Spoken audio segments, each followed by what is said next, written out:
دوستان عزیز وقتتون بخیر. یه موضوعی رو من بارها توضیح دادم، امروز گفتم یکم کاملتر توضیح بدم. ببینید دوستان، خیلی مواقع حالا دوستان میان توی گلخونه چند تا رقم، مخصوصا سیستم آبیاریشون یکیه، چند تا رقم رو مختلف کشت میکنن.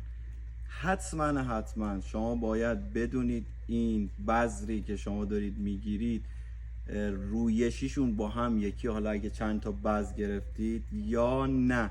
نیاد بذرهایی رو بگیرید که رویشیش زیاده بعد بخواید با استوپر این رو کنترل بکنید، چون کلا تغذیهشون متفاوت هست. اگه بذری داشته باشید که رویشش کم باشه، متفاوت هست با بذری که رویشش زیاده. این تغذیه کامل متفاوته، چون اونها نیاز به زایش دارن، اونهایی که رویششون زیاده، اونهایی که رویششون کمه نیاز به تغذیه رویشی دارن.